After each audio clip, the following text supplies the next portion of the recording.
시청자 여러분 안녕하십니까. 이육봉 박사의 중국 정치 읽기 이육봉 박사님 모셨습니다. 반갑습니다. 안녕하십니까. 네, 저희 굉장히 중요한 또 이벤트가 있었던 것 같습니다. 맞습니다. 예, 이 이벤트에 대해서 예. 중국은 또 어떻게 생각하고 있는지 그리고 예. 어떠한 또 저희가 체크해볼 만한 뉴스와 이슈가 있는지 예. 한번 같이 살펴보면 좋을 것 같습니다. 첫 번째 부분은요. 네. 어제 이제 인민일보에 올라온 소식인데요. 다 아시다시피 왕岐산 국가부주석이 한국 우리 대통령 그 취임식에 참석한 네. 그 내용이 어제 이제 올라왔습니다. 그 부분과 관련돼서 네. 이제 그것 관련해서 우리 언론에서도 이제 보도했는데 그 내용을 같이 보면서 네. 좀 생각해 볼 부분이 있는 것 같아서요. 네. 있습니다. 근데 먼저 이 부분 얘기하기 전에요. 네. 일단 왕岐산 국가부주석에 대해서 조금 또 시대적 우리 지금 배경을 조금 생각해 볼 분이 있는 것 같아요. 이름은 좀 많이 들어봤던 것 같아요. 맞습니다. 이제 국가부주석이고요. 네. 그다음에 이제 시진핑 주석의 최측근으로 이제 알려져 있는 그런 분인데요. 사실 이 배경 자체가 한국의 이제 나토 사이버 방위 센터 여기에 가입한 시점에서 더더군다나 중국 국내에서는 일부 이제 기자나 매체에서는 한국이 나토에 가입을 해? 네. 그러면 어쩌면은 미국과 일본에 너무 경도되면 중국에 대해서 약간 너무 멀어지면은 우크라이나가 될 수도 있다. 약간 이런 논조에 네. 기사도 나오던 그런 시점이에요. 네. 그 시점 이후에 이제 시진핑 주석 국가특별 대표로서 이제 왕岐산 국가부주석이 참석했다는 것은 그만큼 한국에 대해서 중국이 지금 중시하고 있다. 그게 이제 첫 번째 이제 굉장히 이제 중요한 메시지라고 볼 수가 있습니다. 네. 사실은 작년에 이제 코로나 이런 상황에도 불구하고 사드 이후에 코로나 상황에도 불구하고 우리나라하고 중국하고 3,600억 불 무역 교역액이거든요. 네. 근데 러시아하고 중국이 깐부잖아요. 네. 그런데도 1,400불이에요. 그러니까 우리가 훨씬 더 많은 경제적으로. 경제는 훨씬 교역량이고 네. 아시다시피 우리하고 이제 중국과의 그런 교역액은 미국, 일본 더한 것보다 훨씬 많은 굉장히 그런 시점에서 중국이 우리를 굉장히 중요시하고 있다는 걸 다시 한번 네. 확인시켜주는 그게 있고요. 두 번째는 뭐냐면요. 네. 왕岐산이 국가부주석으로서 굉장히 그 중요한 인물임에도 불구하고 사실 중국 국내에서는 최근에 측근들이 네. 좀 이제 문제가 조금 이제 발생되고 있었어요. 그래서 해외 매체들 통해서 더욱이 이제 그런 분들이 좀 부각이 됐는데 그래서 시진핑 주석과 왕岐산이 조금 거리가 멀어지는 거 아니냐. 그런 약간 중국 국내에서는 네. 근데 그런 상황 속에서도 이제 왕岐산을 이제 신임을 하고 보냈다는 거거든요. 근데 그런 의미들이 사실 여기 좀 녹아 있다. 이제 그렇게 생각을 좀 해볼 수가 있습니다. 그러니까 지금 중국 내에서 국가 사율이 몇이죠? 그러니까 사실은 정치국 상무위원하면 7명이잖아요. 네. 근데 그 왕岐산 국가부주석 같은 경우에는 이제 18대 네. 18대 이제 그 7명 안에 들었고 지금은 사실상 이제 그 상무위원회에서는 빠져 있어요. 그러니까 연세가 1948년생이세요. 칠상팔아에 걸리는 그러니까 예, 훨씬 넘으시고 그런데도 중요한 건 뭐냐면 국가 최고의 어떤 그런 행사에 네. 8번째로 항상 등장을 하시고 상무위원 바로 다음. 그렇죠. 그러면 시진핑 주석과는 아주 밀접한 그런 관계라는 거. 그래서 사실은 어떻게 보면요. 네. 어떻게 보면 또 명예롭게 이제 왕岐산 국가부주석이 이제 퇴진할 수 있는 20차 당대 이후에 네. 퇴진할 수 있는 길을 열어준 것 같은 국내적으로는 네. 그런 시각도 있을 것 같고요. 네. 한편으로는 이제 윤석열 당선인과 이제 왕岐산 이분이 이렇게 연결고리를 맺음으로써 잘하면 계속 이제 뭔가 역할을 하실 수도 있고 아니면 네. 그냥 이것으로서 좀 이게 마무리가 되는 네. 좀 복합적인 의미가 좀 깔려 있다 볼 수 있을 것 같습니다. 묘수라고 할 수 있어요.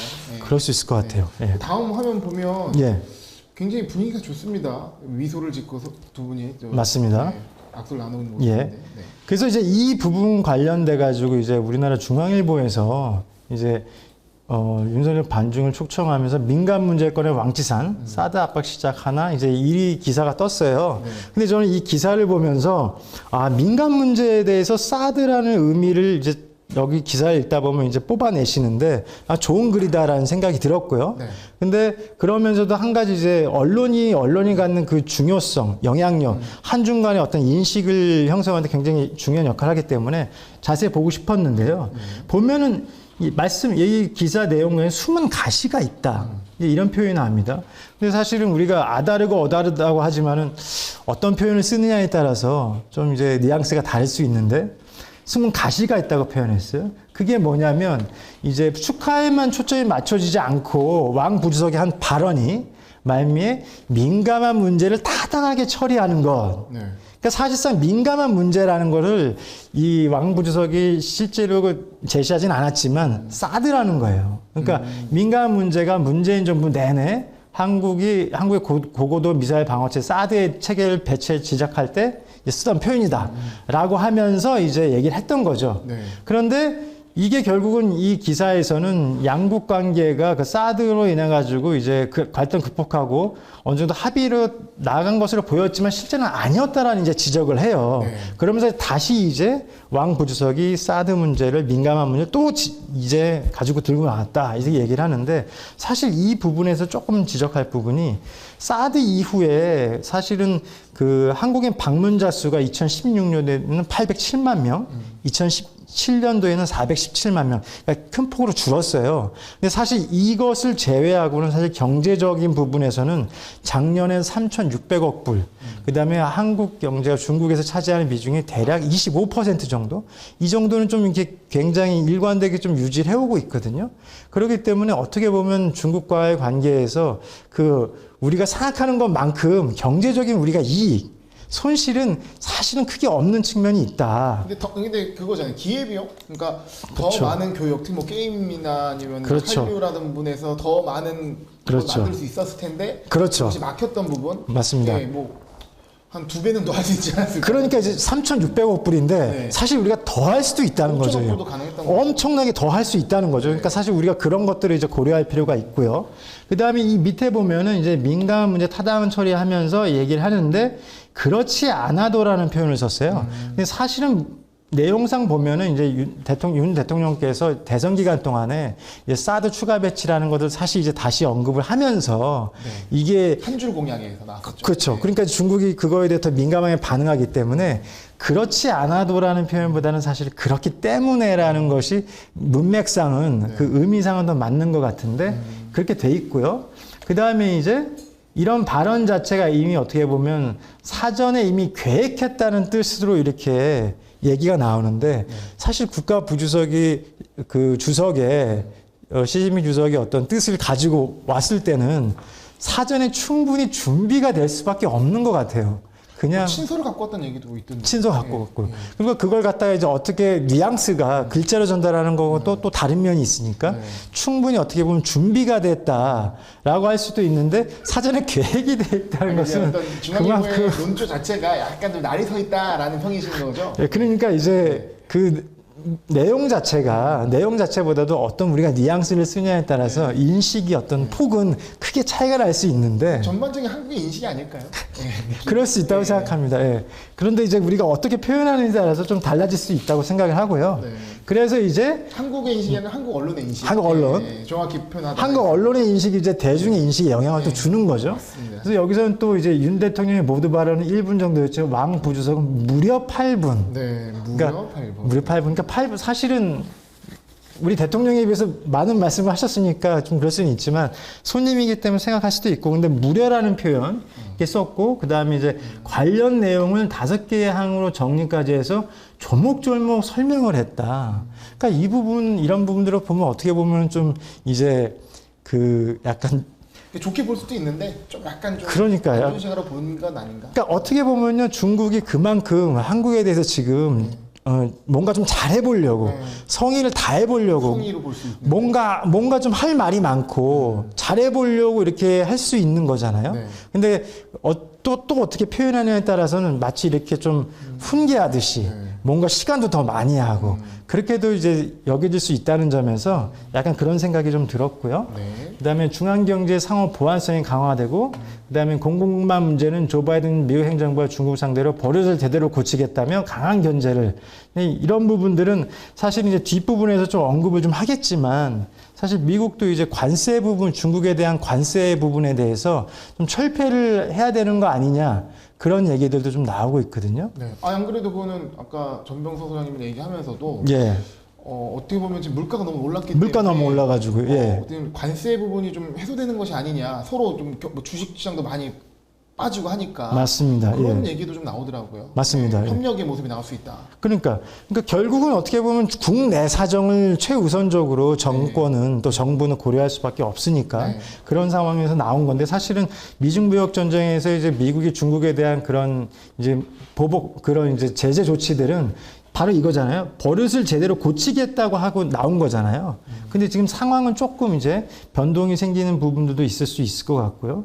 근데 사실 이제 이런 상황 자체가 우리하고 사실 중국과의 관계에서는 우리가 3,600억 불 지금 무역 보면서 우리가 굉장히 많은 흑자를 내고 있는 이런 상황이거든요. 그러니까 사실은 어떻게 보면 우리 입장에서 볼 때 중국은 경제만 놓고 보면 최대 고객이라는 거죠. 그런 관점에서 보면 조금 이제 중국과의 관계를 조금 이렇게 편하게 조금 여유 있게 네. 다가갈 수도 있지 않을까 이제 그런 생각을 좀 해봤습니다. 네. 그래서 결론은 이제 마지막으로 보면 네. 그래서 이제 5개 조항이라고 얘기된 부분에서 결국 민감한 문제라고 이 기사에서 지적한 부분은 그리고 사드 문제라고 한 건 결국 5개 항에 해당되는 바로 이 부분이거든요. 네. 그러니까 민감한 문제를 타당하게 처리한다는 거예요. 근데 민감한 문제를 타당하게 처리해야 된다라고만 얘기한 건 아니고 이 앞에 조건이 있어요.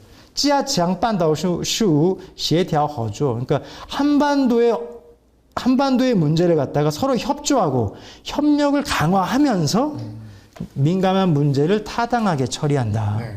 그러니까 민감한 문제만 딱 끄집어서 얘기한 건 아니고 한반도 사무라고 하면 북핵 문제가 걸려 있잖아요. 그런 문제, 북핵 문제 그런 부분들과 관련해서도 서로 더 협조하고 협력을 강화하면서 타당한 문제, 그 민감한 문제를 타당하게 처리하자. 네. 그렇게 했기 때문에 어떻게 보면 역설적으로 우리가 이 부분에 대해서 중국이 민감한 문제, 사드 문제에 대해서 굉장히 중시하고 있기 때문에 우리가 이걸 가지고 적극적으로 중국에 대해서 그런 북한에 대해서도 이런 부분에 대해서 중국이 역할을 해줘라. 좀 이렇게 또 얘기할 수 있는 네. 그런 측면에서 우리가 접근하고 네. 준비를 하면 어떨까. 네, 그렇게 생각이 들었습니다. 네. 그러니까 어떤 자극적인 그런 부분보다도 실질적으로 우리가 경제적인 실익도 챙기고 그 다음에 정치적인 부분도 중국의 역할, 도움을 받을 수 있는 부분이 있으면 그것도 한반도 사무의 협력과 협조를 강화하기로 했으니까 그런 부분들에 대해서 좀 우리가 세심하게 좀 살펴보면 어떨까 그런 생각을 한번 했습니다. 기사를 통해서 그런 모습들을 좀 살펴볼 수 있을 것 같습니다. 예. 그럼 다음 내용은 또 어떤 내용을 볼 수 있을까요? 그러니까 바로 이제 이 부분과 네. 관련돼서 네. 우리가 이제 중국에 대해서 어떤 시각을 갖고 있느냐, 어떤 인식을 하느냐가 어떤 인식을 하는 게 중요할까? 바로 이 부분과 관련돼서 이어서 얘기를 하도록 하겠습니다. 그 제가 이제 뽑아본 말이 네. 이게 지혜비거든요. 해패라는 건데 네. 이게 해패라는 게 이제 무슨 뜻이냐? 이렇게 어려운 한자 같아요. 사실 제가 이제 박사과정 때 네. 박사과정 때 주로 공부했던 책 가운데 하나가 이제 순자예요. 순자. 예, 순자 사상. 순자 사상에 나와 있는 이제 보여주시죠. 예, 네. 네. 여기 순자 사상 이제 책인데요. 네. 여기 보면 이제 해패편이 따로 나와요. 네. 해패편이 따로 나오는데 이제 그 의미가 뭐냐면 이제 폐단을 해결한다. 폐단을 해결한다. 예, 네. 폐단을 없앤다, 고친다, 이제 이런 뜻이에요. 근데 여기서 핵심적인 거는 폐인데, 폐라는 거는 한 면에 이제 갇혀가지고 다른 면을 보지 못한다는 거예요. 네. 그러니까 그것을 그런 인식이나 그런 관점을 버려야 된다는 이제 그런 의미인데, 일명 이제 우리가 낮과 밤도 하루를 보면 낮과 밤이 있듯이 양면성이 있잖아요. 어둠이 있고 밝음이 있고 그 두 가지를 고루 볼 수 있을 때 문제를 해결할 수 있다. 하나에만 꽂혀가지고 보면은 네. 문제 해결이 안 된다. 네. 그런 의미에서 해패편인데요. 네. 과연 이것이 그러면 앞서 우리가 얘기했던 그 사드 민감한 문제, 사드와 관련돼서 어떤 의미를 가져올 수 있는가 생각을 해보겠습니다. 순자의 해피편을 통해서 예. 한번 분석을 해보겠습니다. 그런 이제 관점에서 한번 예. 봐보겠습니다. 새롭습니다. 여기서 오늘 이제 새벽에 올라온 글인데요. 이제 그 중국과 한국 관계가 이제 새로운 기점에 올라가 있고 서로는 이제 더 높은 곳에 올라가면서 멀리 바라보자. 이런 얘기를 하면서 여기서도 이제 얘기하고 있는 주요 포인트가 한중 관계가 올해가 이제 30주년이고 특히나 경제나 무역 영역에 있어서만큼 중한 관계가 협력이 굉장히 빨라서 양국 간의 어떤 공급망 같은 거는 고도로 아주 그냥 융합되어 있고 그다음에 상호 투자가 1,000억 불 달러 규모에 이를 정도로 도달했고 2021년도에 무역액이 3,600억 달러를 초과했다. 이제 이런 이제 관점에서 얘기를 하는 거예요. 그럼 이런 시점에서 과연 민감한 문제, 사드 문제라든지 이런 게 어떤 의미가 있을까 생각이 들었는데 이건 예전에 우리 시간에서도 한번 얘기 드렸었는데요. 그 동남아로 이 롯데가 중국 그 총본부를 갖다가 이제 상해에 있는 총본부를 이제 문을 닫고 동남아로 이제 돌리겠다는 이제 그런 이제 기사였습니다.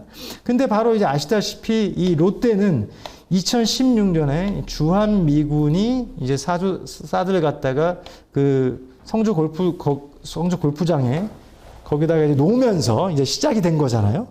그러니까 그럼 지금 시점에서 사드가 우리한테 갖는 의미는 뭐냐면 사실은 핵심은 공급망이고 공급망에서 핵심은 결국 반도체인데 결국 반도체거든요. 왜 미국 바이든이 일본보다도 먼저 우리의 나라에 먼저 오느냐? 네. 반도체. 네. 중국도 왜 우리를 그렇게 중시하느냐? 사실은 반도체. 우리가 갖고 있는 카드가 있다. 그 교차점이거든요. 이 반도체가 이제 사실상 사드 2.0, 사드 1, 만약에 당시를 네. 이제 사드 1.0이라고 한다면 네. 지금 이제 사드 2.0이라고 하면 네. 상징적인 의미에서 사드 2.0에서 핵심은 네. 반도체라는 거예요. 그러니까 사드 1.0 때는 이제 롯데가 날라갔죠. 롯데가 중국 사업을 이제 못하게 돼버린 그런 거였는데 지금은 다시 또 사드 문제가 나왔을 경우에는 반도체 쪽에 큰 반도체. 타격을 받는다는. 그러니까 네. 중요한 건 저는 이제 이런 걸 보면서 딱 드는 게 중국 그 서안에 네. 삼성전자 공장. 네. 반도체 공장이 있고요. 네. 그다음에 강소성, 네. 우시에 네. SK 하이닉스도 디램 반도체 공장이 있습니다. 그 두 곳이 머릿속에 떠오르네요. 그러니까요. 그러니까 이 부분들에 대해서 앞으로 어떻게 전개가 될 것이냐. 결국 우리 롯데 이 경우에도 사실 그 문제가 발생되고 나서 미국이 보완해 주거나 해준 거는 사실 없죠. 그러면 이제 네. 제 입장에서 네. 딱 드는 생각이 그건 거예요. 중국에 있는 우리 삼성전자, 네. 하이닉스는 어떻게 되느냐. 이런 부분이 순간적으로 팍 들었다는 거고요. 어디 우리 볼모로 봐야 되나요? 볼모가요?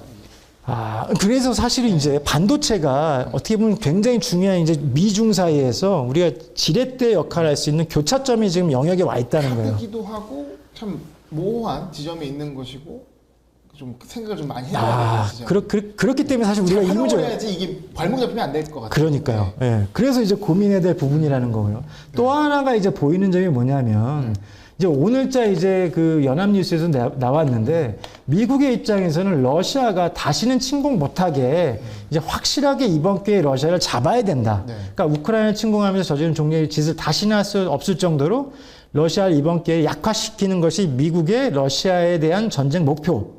이걸 이제 밀어붙이겠다. 이런 태도를 보이고 있는데 반면에 유럽의 주요 국가, 여기서 주요 국가로 이제 기사에서 언급된 건 이제 프랑스하고 이탈리아예요. 일단은 휴전하거나 개전 이전 상태로 러시아군의 철수를 원하면서 이제 좀 마무리가 돼야 된다. 그 이유는 뭐냐면 이 유럽 영내 안보가 자칫하면 더 위험에 빠질 수 있다. 그렇죠. 그렇게 생각할 수 있겠죠. 유럽. 그러니까 직접적인 이제 당사자이기 때문에 이제 그렇다는 거죠. 그러니까 지금 이 한 상황을 놓고도 미국과 러시아, 미국과 서방 유럽의 이제 동상이몽. 약간 조금씩 엇박자가 나면서 네. 조금씩 이제 그 입장 스탠스가 조금씩 균열을 네. 보일 수 있는 측면들이 또 나타나고 있다는 거예요. 네. 그게 또 하나고 또 하나 측면을 보면 이런 와중에서도 네. 바이든은 결국은 중국과의 관계에서 관세, 그 트럼프 시대 때 이제 중국에 대한 그 제재 조치를 강화하면서 관세를 갖다가 막 한 슈퍼 301조에 기초해서 그 무역 제재했던 그런 부분들에 대해서 이제는 취소해야 되는 게 아니냐. 이런 것들이 10일 이미 언급이 됐다는 거예요. 물론 아직 결정은 되지 않았고요. 다는 부분인가요? 그러니까 네. 여기 이제 그 회의가 있거든요. 네. 그러니까 이 인플레가 미국 직접 바이든이 그러니까 바이든 대통령이 바이든 대통령이 언급했다는 거예요. 그래서 굉장히 무게감이 중요한 얘기네요. 맞습니다. 네. 그래서 이제 어떻게 보면 가장 효과적인 방법이 뭐냐, 효과적인 영향이 뭐냐, 이제 그거에 대한 논의를 해야 된다고 하면서 동시에 이제 트럼프 시대 때 했던 그 중국에 대한 그 관세, 그걸 갖다가 이제 좀 이제 철폐해야 되는 게 아니냐, 이런 아직 결론 나오진 않았는데요. 이런 얘기 나오고 있다는 거예요. 네. 그래서 그 배경이 뭐냐가 이제 중요한데, 네. 미국이 지금 사상 최초로 지금 40년 내 최고로 가장 엄중한 인플레이션 지금 상황에 직면해 있고, 물가가 너무 올라가다 보니까 바이든의 입장에서는 11월에 있을 이제 중간 선거가 이제 영향을 줄 수 있다는 거예요. 이게 그 CPI 발표 이후에 바이든 대통령이 얘기한 부분이군요. 맞습니다. 물가가 워낙 심각하니까 단순히 경제 지표가 아니라 굉장히 중요하게 다뤄야 되는 거고, 그 해결책으로 중국과의 관세 문제를 언급을 했다. 그 관세 철폐를 해야만 이제 그만큼 이제 이 물가가 좀 떨어진다는 걸 보는 거죠. 즉각적 효과가 생기죠. 즉각적 효과가 생기는 거. 그리고 또 하나는 이제 공급망의 병목 형성인과 노동 시장에서의 공급에서의 긴장 부분. 그런 부분들에 대해서 지금 이 상태로 계속 가다가는 이 인플레이션이 지금 해결될 기미가 보이지 않기 때문에 기업들도 마찬가지로 중국 비즈니스 하는 기업들도 맞습니다. 상당히 그런 미중 전쟁에 타격을 받았으니까 그런 부분들을 해결해 줄 필요가 있겠네요. 더더군다나 이제 러시아하고 우크라이나 충돌이 이러한 위기를 좀 더 가속화하고 또 엄중하게 만드는 그런 역할도 있기 때문에 폭등을 일으켰을 맞습니다. 때. 그렇기 때문에 이제 백악관이나 이게 민주당에서는 정치적인 압력, 그 정치적인 압력으로 좀 이런 것들이 다가오고 있는 거예요. 네. 그러니까 사실은 이런 부분들에 대해서도 사실 이것도 사실 보면 바이든 정부도 보면은 사실 이제 집권을 하느냐 이런 부분들과 굉장히 밀접하게 자기 생각하는 거잖아요. 지지도가 좀 많이 떨어졌기 때문에. 맞습니다. 예. 그런 부분을 고려할 수밖에 없다는 거 이제 보여주는 거고요. 네. 또 하나 이제 또 볼만한 걸로 생각이 든 건 뭐냐면 이거는 이제 2018년도 이제 북한이 전체 무역에 있어서 중국에 대한 의존도를 보여주는 거예요. 사실은 북한은 어느 나라하고 관련돼서도 사실 대외 의존도가 거의 0에 가까울 정도로 다르게 얘기하면 그만큼 고립되어 있다는 거고 그만큼 이제 의존도가 없는 건데 중국에 대해서만큼은 2010년도에서는 56.9%였고 2018년도에서는 중국에 대한 무역 의존도가 상승해서 95.8%까지 올라갔어요. 그리고 그 중에서 수입에 대한 의존도는 97.2%라는 거예요. 그만큼 높다는 거잖아요. 그러면 이 얘기는 뭐냐? 다시 이제 우리가 앞서 이제 기사에서 봤을 때 그 민감한 문제였는데 우리가 이 민감한 문제에 대해서 타당한 처리를 하는 데 있어서 한반도 사무 역할에서 미중 관계에서 우리가 중국에 대한 어떤 역할을 강화할 때 북한이 계속해서 핵 문제라든지 이런 것들을 강화하면서 영내 안보에 대한 위협을 강화하면 미사일 쏘고요. 실험하고 있고. 그렇다면 이 경제적인 이런 부분에 대해서 좀 중국이 역할을 해라. 역으로. 그런 부분들에 대해서 우리가 한반도 평화롭게 가기 위해서 그런 부분에서 우리가 얼마든지 중국과 얘기해보고 그렇기 때문에 반도의 사무 협조와 협력을 강화하는 데 있어서 민감한 문제를 타당하게 처리하는데 우리도 중국에게 실제로 요구할 건 요구하고 정치적으로 요구할 건 요구하고 왜냐하면 이런 부분들은 결국은 미국도 중국에 대해서 역할을 좀 해달라고 하고 요구하는 부분이거든요. 그러니까 우리가 반도체가 미국과 중국 사이에 우리가 교차하는 영역 속에서 지렛대로서 어떤 우리가 좀 키를 가지고 있는 전략적 카드를 가지고 있는 부분이 있잖아요. 그렇기 때문에 어느 한쪽에 팍 쏠리거나 하지 말고 그 카드를 가지고 이제 우리가 경제적으로 중국과 관련돼서 아까 3,600억 불이었는데 아직 한알령 제대로 안 된 부분이 있잖아요. 앞으로 더 풀면서 더 우리가 어떻게 보면 중국과의 관계에서 더 경제적인 이익을 올릴 건 올리고 협력도 올리고 정치적인 이런 부분에 있어서도 우리가 중국이 실제로 북한에 대해서 경제적 의존도 이거 하나만 봐도 의존도가 북한이 높으니까 그런 부분에 대해서 뭔가 좀 역할을 해주면서 우리가 좀 그런 어떤 새로운 전략적 길을 모색해야 되는 게 아니냐 이런 생각이 듭니다. 이거 뭐 정리하자면 외교라는 것이 어떤 이해관계 교환인데, 그러니까 중국이 사실 이제 어떤 민간 문제를 타당하게 처리해달라라는 요구가 있었던 것이 맞습니다.